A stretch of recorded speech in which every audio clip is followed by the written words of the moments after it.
How are you? I'm doing well. How are you? I'm good.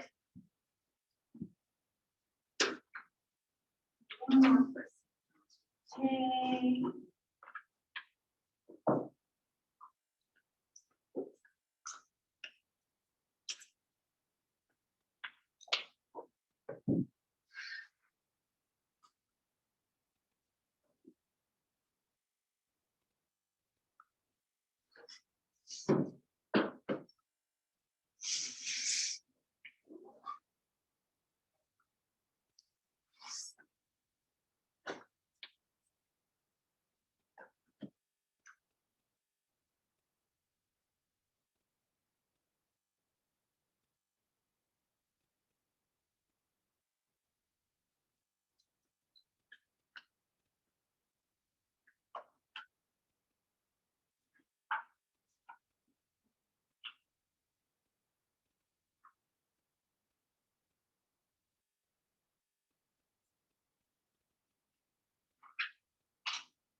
How are you, Liz?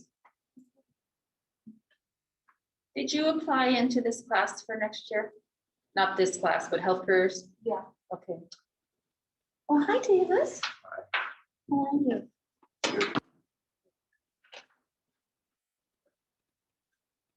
You can actually shut it. I don't think there's anybody else coming.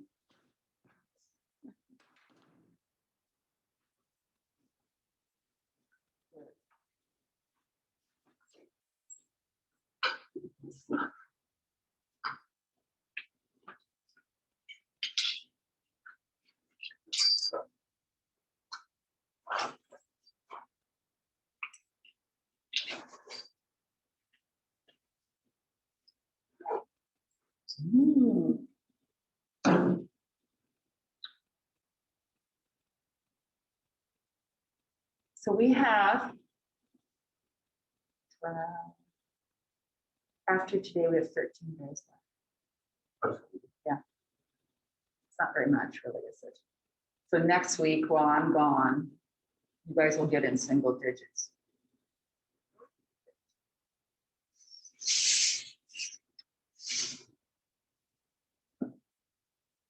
Just taking roll.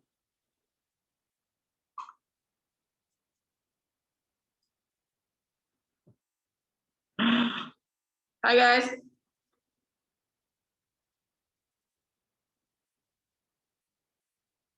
Good.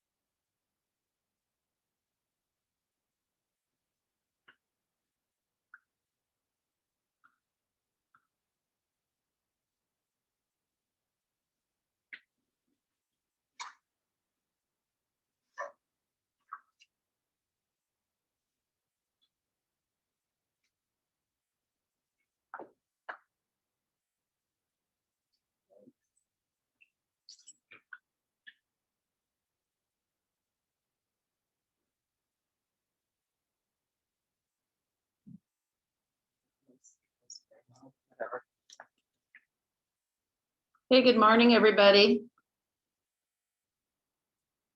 Just waiting a few minutes, guys, till we get some more humans.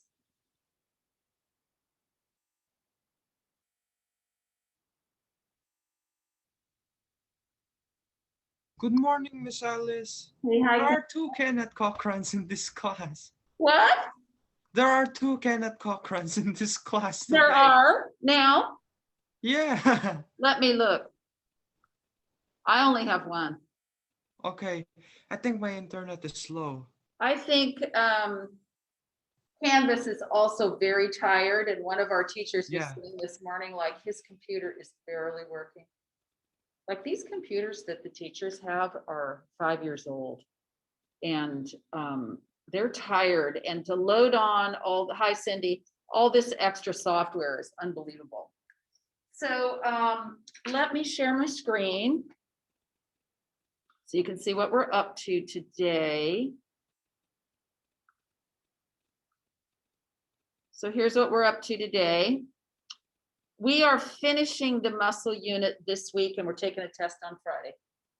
So on Thursday, I'm doing my usual trivia Thursday, right before the test, and a little different this time. So if you have A or B in the class,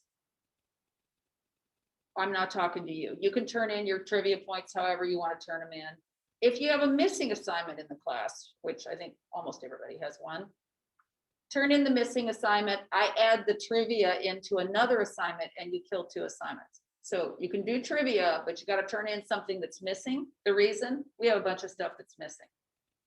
So that's why this next couple of weeks, I'm going to try to be better about not talking the whole class period, which I'm really good at. Okay, questions about that? Questions about anything?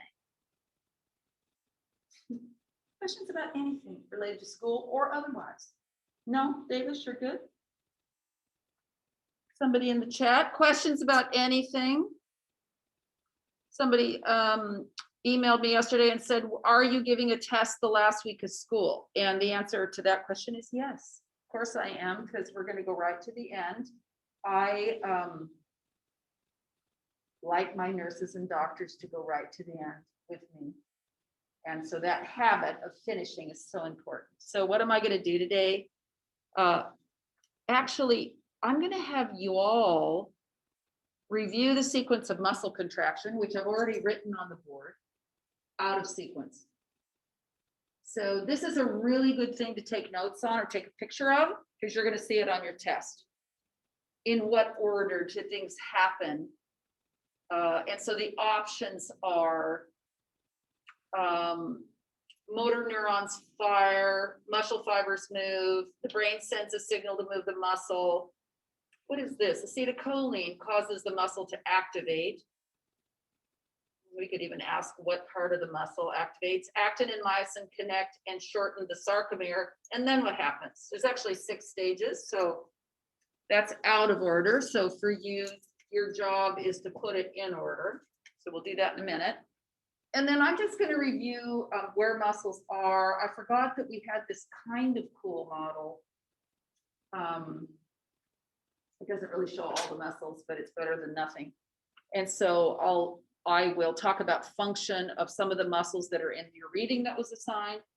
And then I'm going to give you time to work. So the assignment is in CAMI. Hold on. A comprehension check, page 74.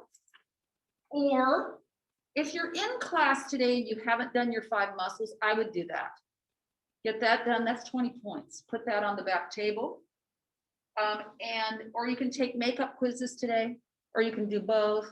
So there'll be a half an hour, hopefully by that time, for you all to work. Okay. Questions about any of that?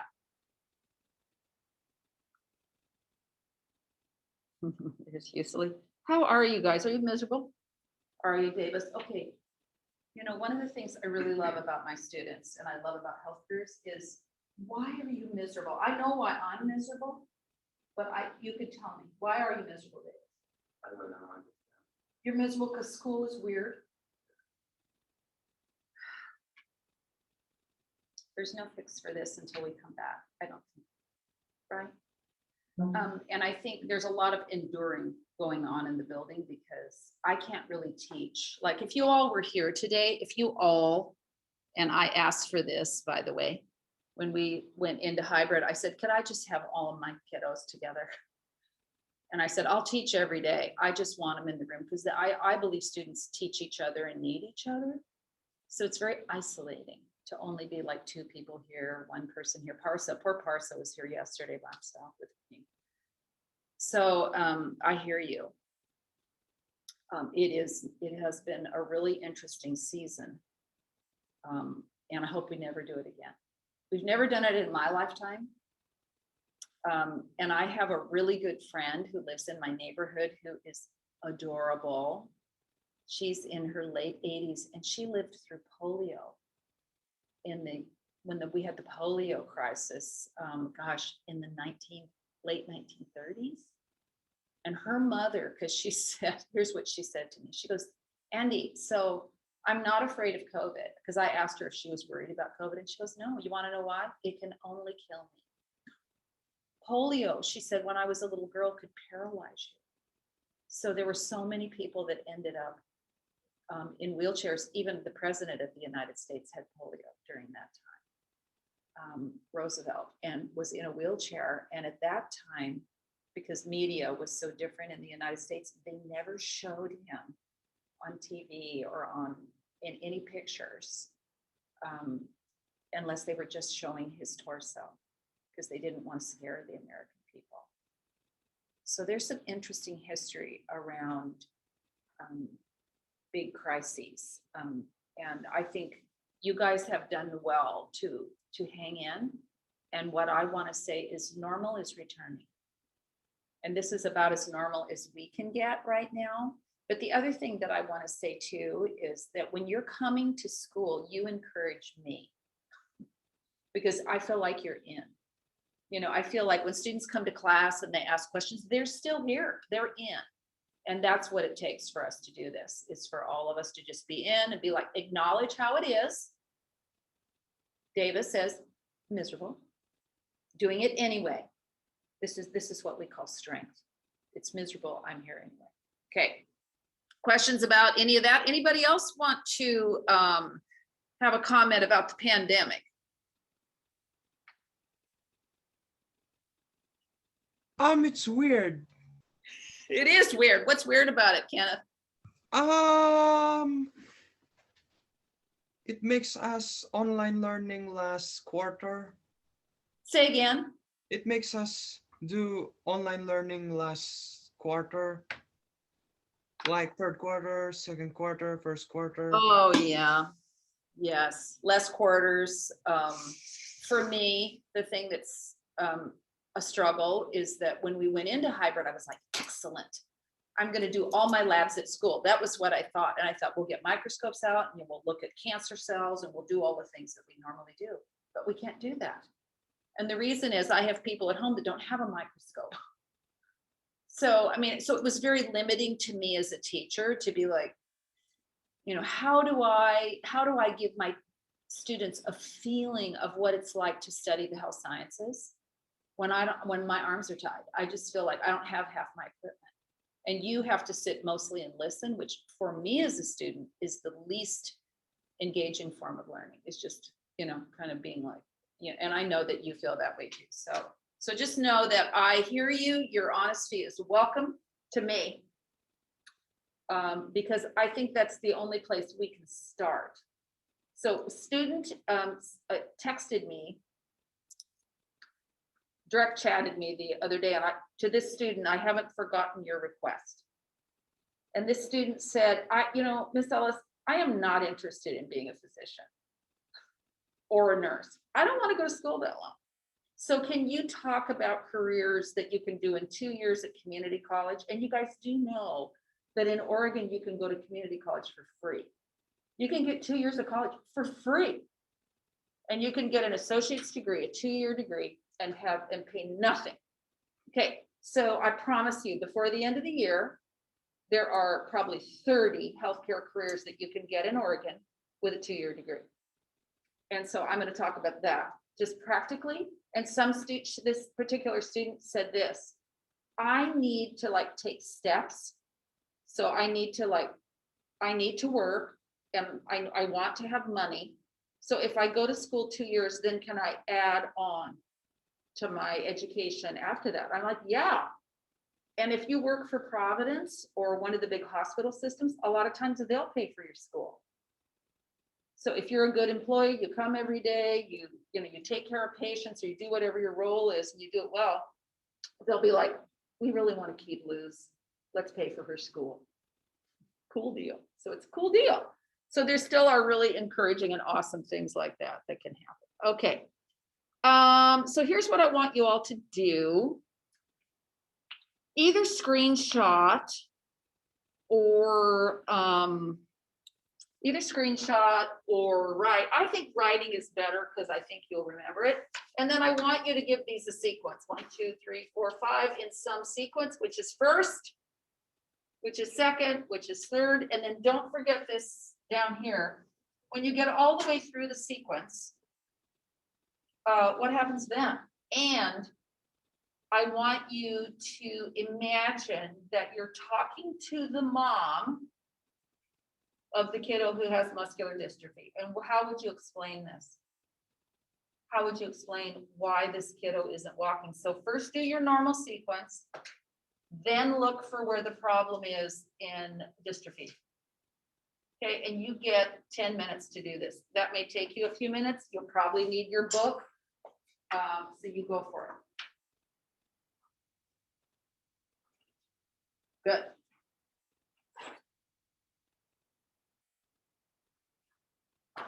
Meanwhile, Ellis is going to write.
Okay, like 3 minutes left.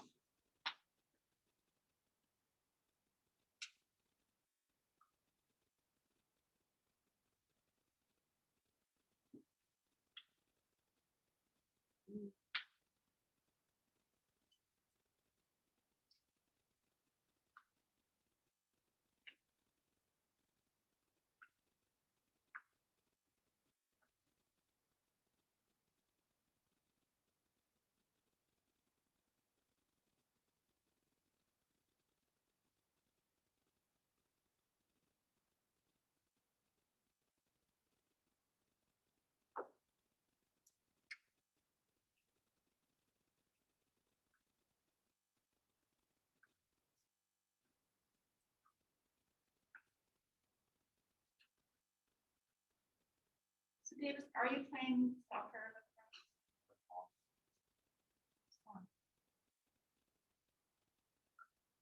So my son-in-law probably weighs 150, and he lives in the Midwest where lacrosse is huge, and the people are huge.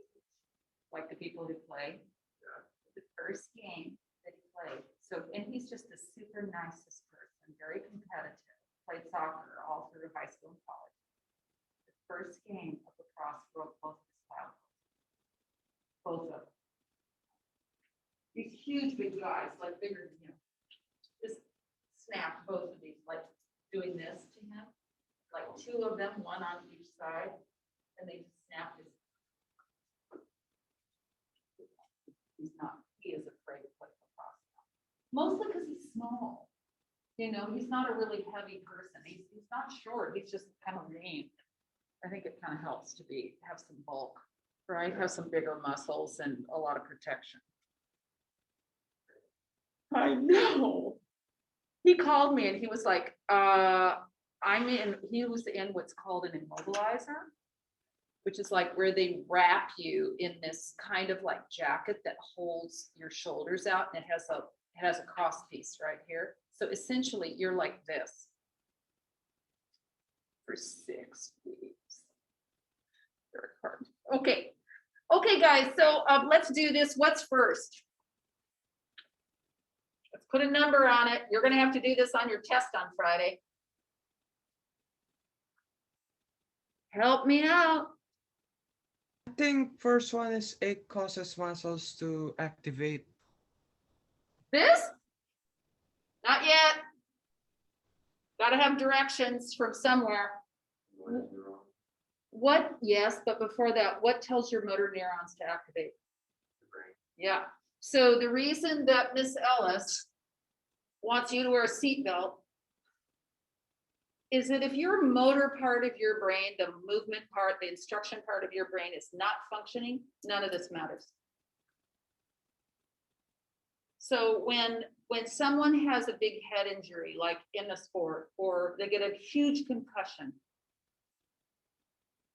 the physical therapist can come in and do whatever they want with muscles that are out in the arms and legs. But if the brain can't give signals,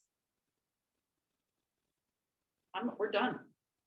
So the reason that we're so careful about concussion injury in sports and concussion testing in sports. So this is number 1. So now you can have this, Davis.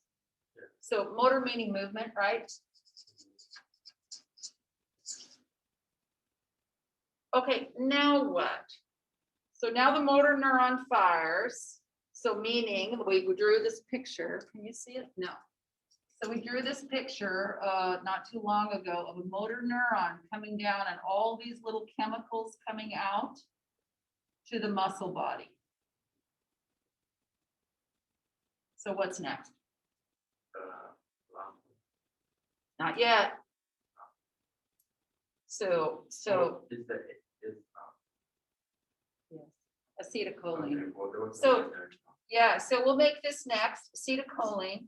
Yeah. Right? So this just means fuel. And so we have patients that don't make this. So we can get into trouble here all over the place in terms of muscle. So 1, brain tells the motor neuron to fire. Then you have to have acetylcholine. Why? Because that's why I'm reviewing this today. Why do we need acetylcholine? Because you've got these muscle units that look like this. Here's actin. Here's myosin. So myosin, oops, here's actin. And what we want is contraction. We want it to shorten. So without acetylcholine, your myosin is laying there. Okay, when you get acetylcholine to activate, what you're talking about is that this little golf club head reaches up here and pulls that forward. That's the chemical signal. So that's number 3. So then what? Yeah, and then this one where you now have actin and myosin able to move because you gave them gas, acetylcholine, and the muscle will finally move. Okay, good. So we've got this going, that's the sequence. So, and then I wrote in the bottom, and then what? So you got one movement accomplished. Now what happens? You have to reset it. How do you reset it? It's in the reading, and it answers Miss Ellis's question about if we send Davis to the gym and Davis lifts a total of 2,800 pounds today. That's a lot of weight. But actually not that much for a half-hour workout. You could definitely lift almost 3,000 pounds. What has to happen? Davis has to have ATP made from sugar in order to accomplish one thing, and this is what it accomplishes. It takes the golf club that has been moving actin and pushes it back down to reset it so it can do it again. If you don't have sugar and I don't mean like, spoonfuls of white sugar, I just mean food, hopefully proteins that last a little longer, that your body can make glucose out of, you can't do this. So this answers the question that we worked on in class a few weeks ago. You have a lifter come to you in your office and they say this: the first workout of the week, I'm strong as an ox. No problem. I hardly break a sweat. I lift 3,000 pounds. It's no problem at all. Tuesday, I'm exhausted. I can hardly hold my hands up to drink whatever. Why? Something happened in here where they didn't refuel. And probably it's ATP and rest. So Parsa pointed this out. So did Eugene the other day when we were here. Without rest, time for resetting, putting more ATP in the system, you cannot conduct this process. Okay, so let's think about our kiddo that has muscular dystrophy. Again, where is the problem for a kiddo with muscular dystrophy? It's a great thing to think about because y'all are going to see somebody in your lifetime, and what you've seen up to now, I'm just going to be honest, is, oh, that poor kid's in a wheelchair. That poor kid is just like you, except for there's a problem in here. Actually, their brain works great, Davis, but so there are muscular dystrophies where it is a brain problem. It's simply a problem for them. They have this, they have that. They can't fire it. And the reason is when you look a cross section of their muscle with all of the little fibers, they have a genetic error. So these are all muscle fibers coming out this way. That's where the contraction goes. These are all turned into scar tissue. And it's progressive, meaning the older they get, the more of their muscle fibers turn into scar tissue, and they literally don't have the sarcomere anymore, the functional sarcomere. It's just not, it doesn't exist. So can the kiddo have some contraction? Whatever's left, they can do. So all the research is going into how do we stop this process? How do we stop that degradation of those nice little fibers? Okay. Questions about that? That's all I wanted to do on that. This is an important piece of information for our test on Friday. What order? And I'm probably going to ask a question about, because I like disease process, about what if? What if, and we have this happen, what if the patient can't make this chemical to make the nerve work? Are you kind of out of luck? You are, unless we give it to you in the form of medicine, which we can do sometimes. Okay, so sometimes we can stimulate ACH with medicine. Okay. So now just a quick review of the muscles that we haven't talked about. Can you see this model? I guess you can kind of. Just wanted you to see the fibers on this mostly. This thing is so darn heavy. So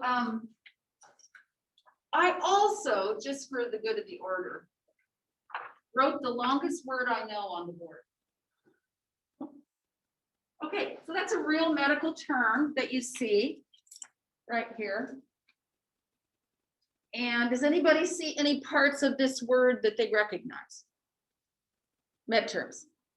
I think Luz? sonography, pancreas. Okay, wait.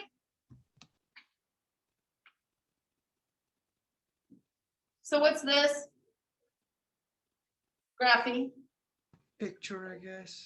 Say again. The O can go in there. So the O is like a combining term. So thank you, though. It can go in there. What is a graphy? What does it mean? Like photography? Picture. Yeah. I'm just helping you see how dissection is helpful. Pancreas, right? Anybody else see any parts here that they know? Did you see it? I think in endo within or innermost. Yeah, Davis. Microscope. Yeah. What's it mean? But what does scope mean? Micro is little. To see. Anybody else?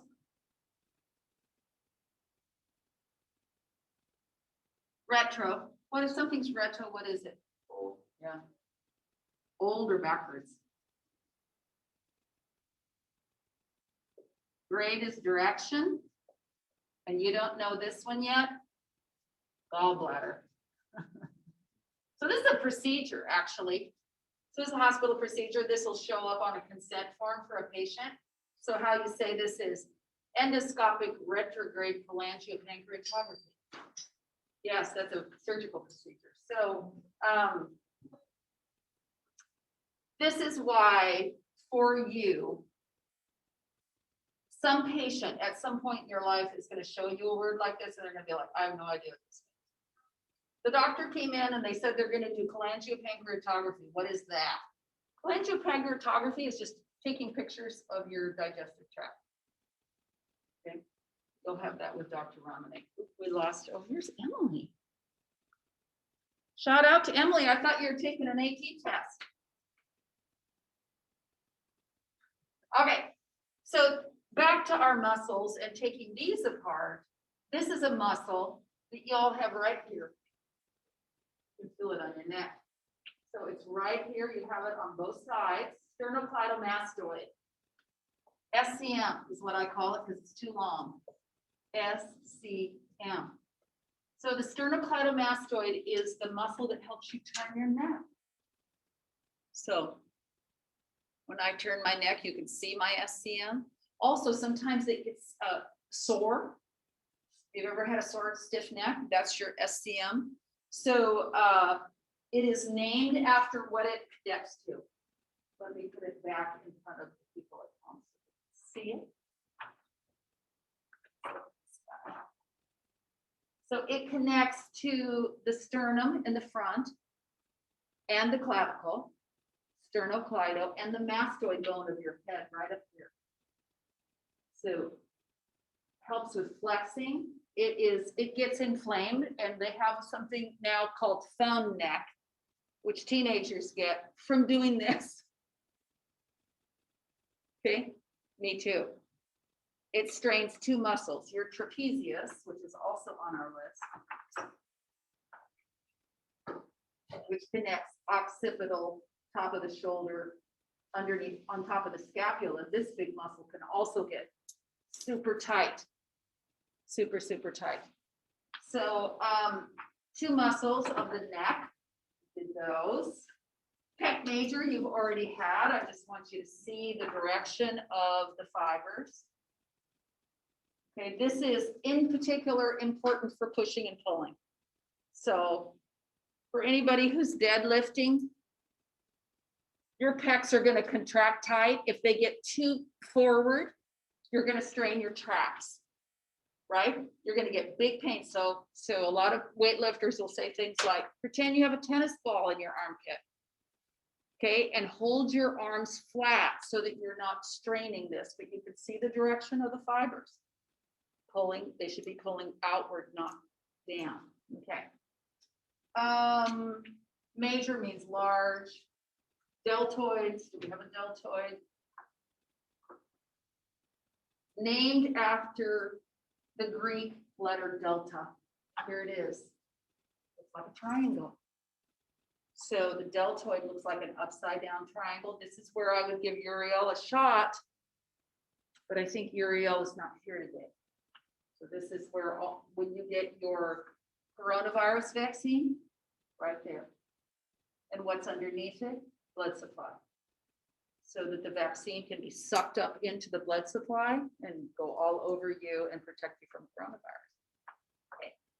The intercostals, I think you can see in the back. So intercostals help you breathe, and they are intercostal. They are in between the ribs.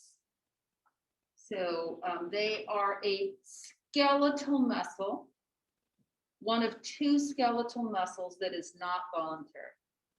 In other words, I am not thinking to myself every time I breathe, contract my diaphragm, expand my intercostals, right? They do it on their own, right? Okay. So intercostal means in between, inter.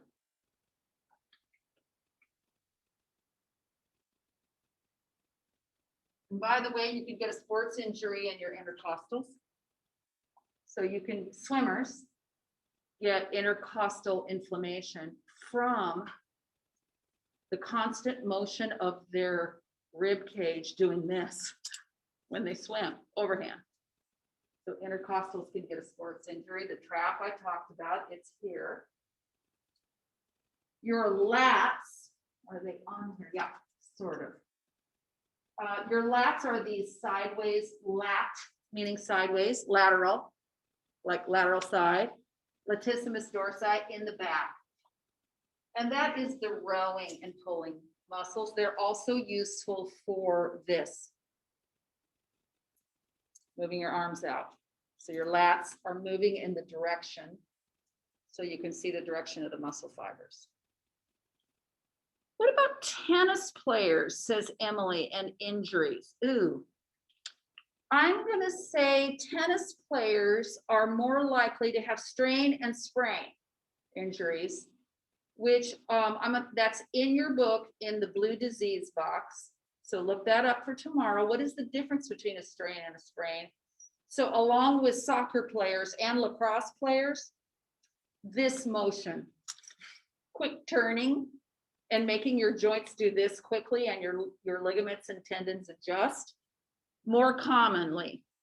For tennis, tennis players can also get problems with their bicep and tricep from constantly contracting and just overuse injuries. It's a great question. Then of course, biceps and triceps brachii. What does brachii mean? Yeah, it's not on here. What's brachii? Arms, always arms. And then your glutes, so which is your butt, means, gosh, what does glute mean? I don't remember now. Maximus means large. Large butt. Essentially, yes. Let's look it up. I can't remember. Yeah, glutes means what? So this is what you sit on.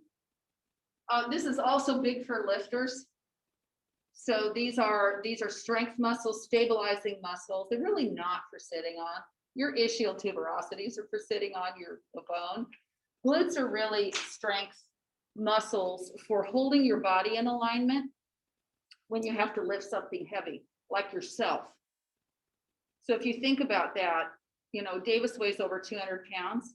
Every time Davis does a body weight squat, he lifts 150 pounds. So adding weight on, you're up in the probably 300 range, right? Okay, so your glutes are a strength muscle. So, and they can get a lot stronger. They are largest, maximus, exactly, Kenneth. Yes, so he was just filling in. So guys, these should, and now I'm gonna give you work time. These are on muscles and CDL assignments should be done. You need to know all of those.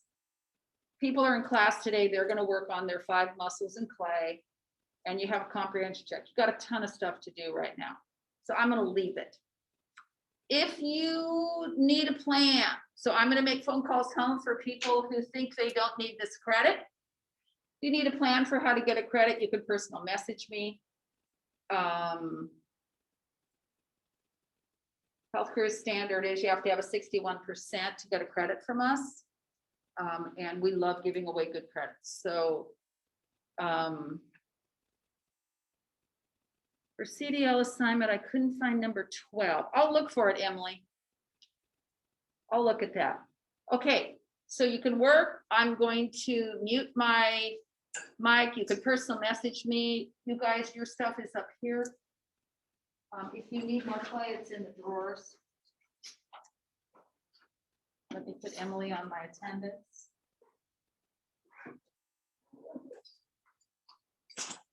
Okay.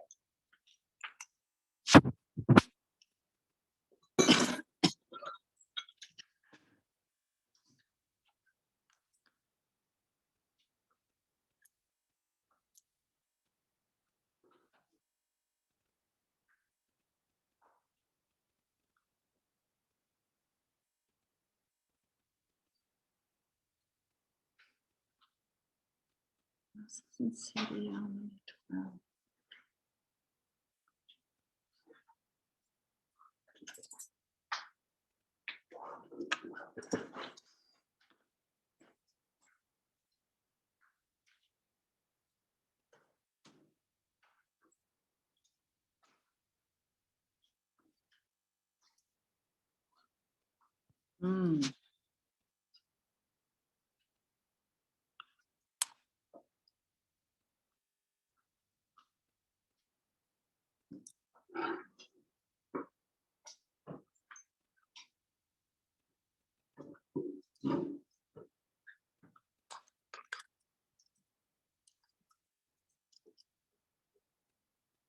Okay, it's available to you. You can take it. Yeah, I did that this morning.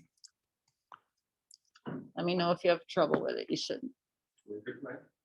Clay's in the drawers. So if you need it, it's right underneath the model. And of course, those are on the first page. Those 5 muscles are on the first page of the chapter, but also you can use this.